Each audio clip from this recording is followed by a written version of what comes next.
আমি আমার চ্যানেলের বাহিরে আমি বেশি একটা কাজ করতে চাই না, এটা সবাই জানে। এবং আমি আমার হাজব্যান্ডের বাহিরে কাজ করতে চাই না। আমাকে নাকি অনেক পছন্দ করতো অনেক আগে থেকেই। সিনেমা যখন ও দেখতো তখন বলতো যে সিনেমা ইন্ডাস্ট্রিতে আমার যদি কোনো সুইট কোনো নায়িকাকে পছন্দ হয়, একমাত্র আপনাকেই পছন্দ হয়। তো আপনাকে আমার একটা কাজে নিতে চাই, এই সুবাদেই হচ্ছে ওর সাথে আমার কাজের পরিচয়। আর পরিচয় থেকে যে জীবনসঙ্গী হয়ে যাবে এটা কখনোই আমার আশা ছিল না। এবং ওর মনে তো আগে থেকেই পছন্দের একজন মানুষ ছিলাম আমি, ও হয়তো বা চেয়েছিল।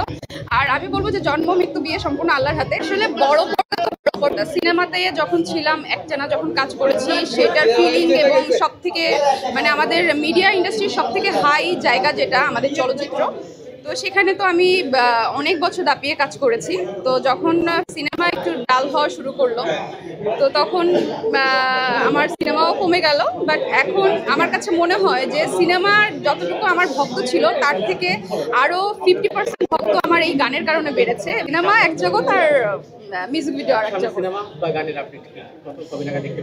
আমি বেশ কিছু টিভিসিতে এর মধ্যে কাজ করেছি, টিভিসিগুলোও আসবে, এর মধ্যে আপনারা দেখতে পাবেন। এবং অনেকগুলো সিনেমার অফারও পেয়েছি। আমার কাছে মনে হয় না যে এরকম সিনেমা এই পর্যায়ে এসে করা উচিত, এই জন্য সিনেমা খুব বেছে হিসাব করে ধরছি।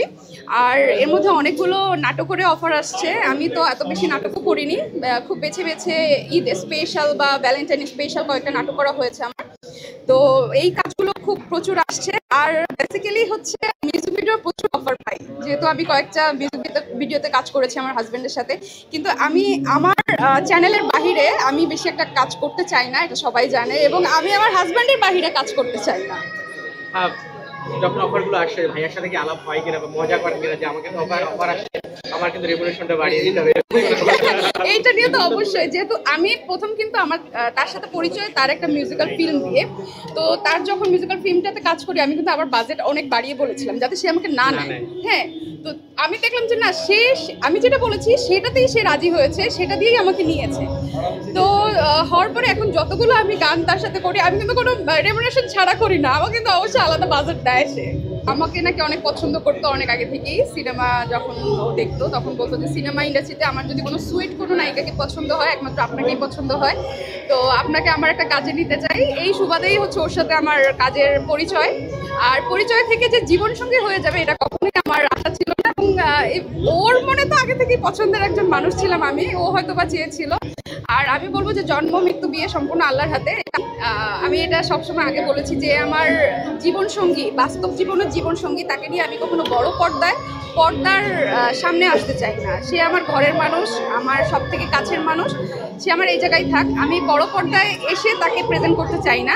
হ্যাঁ, ও অনেক ডিরেকশন দিতে পছন্দ করে, ওর মধ্যে একটা তামিলের একটা ফ্লেভার, ও যেটাই চিন্তা করে তামিল প্যাটার্নেরই চিন্তা করে।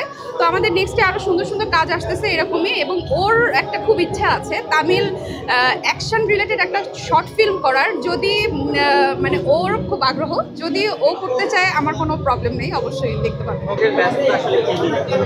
কাজের ব্যস্ততা আপনারা সবাই জানেন, এখন আমাদের নিজস্ব একটা ইউটিউব চ্যানেল আছে এবং আমার হাজব্যান্ড যেহেতু সিঙ্গার, তো এখন মেইন ফোকাসটা হচ্ছে আমাদের চ্যানেলের উপরই দেওয়া হচ্ছে। এই তো ভালো বেছে বেছে গান করছি, ওর গানগুলো যেগুলো ভালো হিট করার মতো সেগুলো আমি করি বেসিক্যালি। আর এই তো মানে চ্যানেলটার উপরে মেইনলি ফোকাস আর কি। আইডিয়াগুলো জেনারেট করে কে? আপনি ভাইয়া? না না না, আমার একদমই এরকম ধরনের আইডিয়া নেই। ও আসলে অনেক ক্রিয়েটিভ একজন পার্সন, সে নিজে শুট করে এবং নিজে এখন গান লেখে। এবং যা যা আপনারা সুন্দর সুন্দর গান দেখতে পারেন সব কিন্তু ম্যাক্সিমাম গানই কিন্তু ওরই ডিরেকশনে হয়। তো ও আমি বলবো যে অনেক ট্যালেন্টেড একজন মানুষ।